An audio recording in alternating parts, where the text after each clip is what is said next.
I'm Frank Congilose. I'm the managing partner here at CNA Financial Group. It's December and we're just kind of wrapping up our year end. It's my pleasure this morning to have Mike Trudel, managing director over at BlackRock, to be with us this morning to kind of give us their perspective on, what does the new year look like? We know that nobody has a crystal ball, anything can change. But we always like to, hear from our partners, with BlackRock and, everybody that we deal with, to hear their perspectives as it relates to the economy, as it relates to the markets, and what they're seeing and what they're thinking. So with that being said, Mike, it's a pleasure always to have you with us. You always have great insights. And with that being said, it's been an interesting year. As we're wrapping up and we're coming into the holidays, maybe just give a perspective, and we'll start, we take a couple minutes and look at what we did last year and how it's looking, and then some of your thoughts on what does it look like as we're going into the new year. Great, Frank. Thanks for having me back. I appreciate it. Always a pleasure. And just for our audience, I work for Rick Reeder. Rick is BlackRock's CIO of fixed income and head of our global allocation team. And so the insights that I'm going to share with you come from a very large group of folks. It's 475 portfolio managers around the world ultimately report up into Rick. And so BlackRock is the world's largest asset manager. We do have access to a lot of insights from a number of different corners. Very happy to report for our clients this year that it's been a good year, not only for stocks, but also for bonds. We look at how the U.S. Ag has done so far this year. It's up over 6%. S&P is poised to have its third triple-digit year in a row, currently around 15% positive. And so I think for a lot of our clients, it's been a good year. Interestingly, some of the international markets have done even better. And some of that occurred due to some dollar weakness in the first half of 2025 to really get some regions around the world, whether it was Europe, Japan, some parts of EM, to all contribute positively. So it's been a very, very good year. It's Mike, if we were sitting here in April and we were talking about, what people thought, and, we had a new administration coming in, we had tariffs going on and everything else. In light of all of that, what is it that BlackRock has seen as a result of, so when we think in terms of, inflation is still headline news, and, as far as affordability, well, you can't turn on the news without hearing that. Yeah. So maybe when I always say is let's look at the actual data. Yeah. And when we think in terms of data, and that's why we always love, our conversations, because there's no politics in this. This is really about what are the facts, what does BlackRock say, and what are some of the things that you're hearing? So it's great that you brought up the completeness of the year, because you are right in that back in March and the first week in April, markets were pretty volatile. And when the administration announced the new tariffs, a lot of that volatility was caused by the uncertainty as to how high those tariffs would be on certain countries. And now what people have lost sight of a little bit is since the lows on April 8th, equity markets both in the U.S. and around the world have pretty much been positive every single month since then. So it's been a pretty big and pretty solid move for clients, a consistently positive move each and every month, just building on those gains. So that's been it ultimately proved, and we felt this way on the team, that the tariffs, although they introduced some uncertainty, we didn't think that the U.S. was going to be particularly disadvantaged for a couple of reasons. The primary one being the U.S. is primarily a services-oriented economy now, not a manufacturing economy. And so we felt that any imposition of tariffs was probably going to weigh more heavily on some of the U.S.'s trading partners rather than the U.S. itself. That has been the case. U.S. growth, economic growth has generally been stronger than many parts of the world. Many of those equity markets outside the U.S., as we mentioned earlier, however, performed very well in dollar terms, largely due to currency moves, more so than outperforming the U.S. in their own currencies. So bottom line, it's all worked out. We think that most of the tariff news is now behind us. A lot of times, as you said, the financial media has been focusing on this concept of affordability. And this is the culmination of a number of things. They're often referring to affordability, not exclusively, but primarily in terms of housing, home prices, rents. And some of this is a function of good economic news. Home values and U.S. equity in home values is at all-time highs. Where we're starting to see a couple of challenges is for new college grads coming into the labor market. Some of that is because of AI being competition for some of those grads. But what we would generally say is if you look at the overall U.S. economy, growth is still quite strong, and we think that as we head into next year, there are going to be a number of catalysts for that growth to continue. Very good. So it's interesting is, and I always say is, the world's never perfect. You and I had spoken earlier today, and we were talking about if we were looking at next year, and again, not having a crystal ball, that there is the potential for volatility. So we could have some volatility next year. Maybe address that for our listeners so that they know, hey, it doesn't just go like this. It looks like this as you get there. So I think that's a great point. I think one of the things that we've been trying to emphasize to our clients as we get ready for 2026 is I think clients have grown accustomed to equity markets moving up every single month. Because that's what we've had the last 9 months. It makes our life easy. It's a great. Only did it all the time. I mean, it's a really enjoyable streak. I've loved it. It's been really fun. But as you know, and as you've described to your clients, and I know you've done for many years, stocks don't always go straight up. It's not a linear relationship in terms of equity investing. There's something out there called a risk premium, and what that is the ability to make a higher rate of return on stocks than you can on cash equivalents. The reason for that is you are subject to periodic volatility and pullbacks in prices. So as we do get into next year, we do anticipate that it's not going to be straight up every single month. There are a couple of reasons for that. The largest being that when we look at valuations for stocks, they're pretty richly priced. We think there's really good reasons they should be really richly priced. These companies are throwing off record earnings, especially in the tech sector. So we think the valuations should be justified, can be justified, and we think ultimately these companies are going to continue to generate profits. All that being said, the streak we've been on has been so unusually positive that probability alone would tell you that we're going to get some periods of some pullbacks. It's just a function of equity markets and capital markets. And so, as we look at next year, we should expect that we're going to see some volatility. We're most likely, or almost certainly, going to have a new Fed chairman. We've heard enough about that. Yep. Maybe address what that means for interest rates and what that means for stocks and bonds going forward. Okay, so as we get into next year, I would say to our listeners, there are a number of catalysts waiting in the wings that should help improve economic performance, and as a result of that, capital market performance. So as you cited, the first is we are going to have a new Fed chairman coming in May of next year, and we expect that the Fed is poised to continue to cut interest rates. The reason for that is inflation is well contained. We've seen inflation rates drop from a peak of about 9% in CPI back in June of 2022 to below 3% today. The Fed has a target of 2%, but I think the important thing is the volatility that we saw in inflation in 2022 and 2023 has really come in. And so with the worst of the tariffs behind us, we don't see catalysts for further inflation. One of the reasons why we endured high levels of inflation in 2022 is when the economy was reopening after the pandemic, businesses wanted to get back to business, and they couldn't find enough bodies fast enough to meet the demand.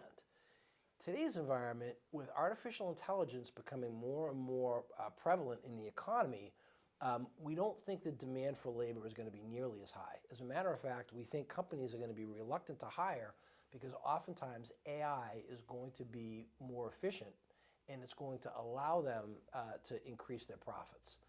So I would just simply say that we believe that with inflation not a problem, the Fed is likely going to continue to cut rates. Our view is that ultimately they'll get to a point of about 2.75%, 2.5%, from a level of 3.75% and 3.5%. That will, we think, help overall economic growth. Second, we're going to get some big tax rebates in the first quarter, record number in terms of tax rebates. How high? On average, about $1,000 per filer. That's $360 billion that will be going back into the economy. This is a result of the one beautiful bill that was passed in July. The IRS did not have time to to update their tax tables, and so as a result, people kept getting the old rates withdrawn. And when people ask, well, I didn't know that I qualified for a benefit, it's things like no taxes on tips. For some older Americans received some benefits. There were a number of things that were in that bill, and so those folks are going to qualify for those rebates, and so that will be positive for the economy as we get into early next year. And then last but not least, deregulation. Deregulating the energy sector, the banking sector, all will help contribute. So there's a lot of things as we head into next year to be very optimistic about. So as I listen, again, a lot of great things that are happening. The only thing that sounded like it could be a little touchy, maybe the labor markets, and it sounded like for younger people when we were speaking earlier today. Yes. And maybe take a minute on that. Yeah, so AI is happening really, really rapidly. And when we look at the overall unemployment rate in the United States, it's still very, very low relative to where it's been the last 60 years. We're currently at 4.4%. That's one of the lowest levels since the Vietnam War. Where unemployment is not so low is young folks, the ages 20 to 24, that unemployment rate is 8.8%. So for a lot of college graduates, they're having a harder time finding placement because more and more companies, especially larger companies, are using AI to become more efficient, so they just don't need as much manpower. And so for those folks, getting into the workforce and getting acclimated is just taking a lot longer. For the overall economy, it's really important to understand that most of the spending actually occurs among what I would say more senior folks. Most of the spending in the U.S. economy actually comes from people that are 55 years of age and older. And so that cohort is doing remarkably well. The value of their homes are at all-time highs. If you look at what they're getting paid in terms of interest rates today, still much higher than it was 3 or 4 years ago during the pandemic. For many of them, their portfolios, the stock portfolios are doing very, very well, and many of them are still working. Those folks have not been impacted as much by AI because they have so much experience. Companies still need their insights. And so for that group, they're continuing to do very well. And that's one of the reasons why we think the economy as a whole next year should do well. It's just some of those younger folks are just having a little bit of a tougher time getting started. It's a great insight. And then, a couple of other, things, for our listeners is the housing market really gets a lot of headline news and so forth as far as how tight things are and things of that nature. As rates come down, what's the anticipation? Do they see housing getting better? And then maybe take a minute and just share what those lower rates in the housing market, what that actually means in the broader economy, because I think people need to understand what it actually means. So I believe that for people that may be listening to this, as we talk about the U.S. economy, and I think I've largely kind of painted a solid foundation. But some people may say, well, I have a child that just graduated from college. It hasn't been that easy. Or we have some young kids or grandkids that are trying to buy their first home, and they're really having a hard time getting a mortgage or getting the down payment together. I would simply say to you that the likelihood that the Fed cuts rates next year will provide some relief to the housing market. And the reason for that is as rates come down at the front end, we should see longer duration bonds see some relief as well. We should see some rates come down at the longer end. That will make borrowing more accessible. We also believe that as the administration deregulates the banking system in the U.S., as banks get deregulated, it's going to allow their balance sheets to grow. And what that will allow is for them to make loans on friendlier terms. So as we get an expansion in terms of banks willing to lend to potential home buyers, we anticipate that activity in the housing market is going to start to reaccelerate in 2026 after a very, very long dormant period. That also will be good for the economy. It also should be good for affordability. It's a great insight.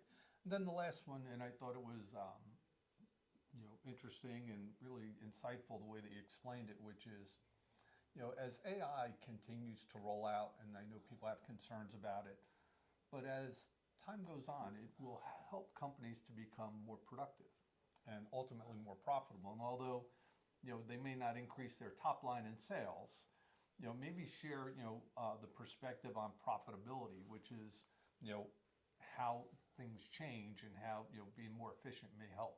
So Sure. I think it's helpful for people to hear this. So a couple things. First, we all know that, especially in the last 2 or 3 years, not only has the equity market done well, but tech stocks have really led the way. And it's been driven by earnings. It's been all fundamental. I was looking at something before I came in today, and it showed the share price of NVIDIA stock, and overlaid on that was the earnings growth for NVIDIA, and they were exactly the same line. Right in step. Right in step. So in other words, the reason why people are buying NVIDIA stock is because NVIDIA is a really profitable company. 2026, we think, is going to be the year that some of the benefits of AI start to accrue to other sectors beyond the tech sector. And the reason is, as some of these companies, whether it's in industrials or in the energy space or the financial space, start to use more and more AI, it is going to make them more efficient and drive profitability. So if we have any business people on the call, if you ask most business people, what can we do to drive profits the most? The first thing they think of is, we need more sales. The way the math works is, if you have a company in the United States, and let's assume that their profit margin is 5%. That's not a very aggressive number, by the way. 5% profit margin. If they're able to use AI and just save 1% in terms of costs, what that does for their margins, that drives profits by 20%. If your profits go up by 20% in an environment where the Fed is cutting rates, that's probably going to be a really good thing for your stock price. In our view, for many of these companies, it is easier for them to implement AI, benefit from cost savings, and drive their share price than it's going to be to try to generate a 20% gain in sales, especially for people that are mature, or people that work in mature businesses. An increase in 20% sales is a lot. And so I think the point is that the benefits of AI are going to accrue to these companies. The technology is wonderful, but it's not the reason why they're embracing it. They're embracing it out of their own self-interest to help get their costs down, to help drive their share prices higher. That's why they're doing it. It's a great insight. So as we're wrapping up, here's what I'm hearing, which is, like anything else, it's never a straight line up. It's not for a straight line. It fluctuates. But overall, I'm pretty optimistic as we're looking to the new year. It's one of those, nobody has a crystal ball. Anything can happen any given day. There's craziness in the world. But fundamentally, things are pretty solid, when we look at it. I would say this, between the tax rebates, our expectations, we think very rational expectations that the Fed is going to continue to cut rates next year, an overall economy in terms of consumer spending still very, very healthy, we do think 2026 is going to be a pretty decent year. Our expectations next year are nominal GDP in the United States of 5%. That typically translates to earnings growth of about 12 to 13%. That's what consensus is right now on Wall Street. We don't have a reason to disagree with that. So what I would simply say is, we think it's going to be a reasonably good year next year for risk assets. Maybe not as high as it's been the last 3 years. The last 3 years have really been, we've really kind of hit it out of the park. So I want to manage people's expectations. As we kicked off the call, we would expect more turbulence than we had this year. I know turbulence was high in March and April, but man, the last 9 months, you really couldn't have asked for a better environment as an investor. We've gone straight up. That's not likely to continue in a straight line in 2026. Very good. So Mike, as always, we thank you for your partnership. We thank you for being here. Thank for you, all of Frank. our listeners, we wish you and your families a very happy, healthy, and blessed holiday season. And may 2026 bring you many happy blessings, good health to you and your families. And we'll catch you on next quarter. Thank you.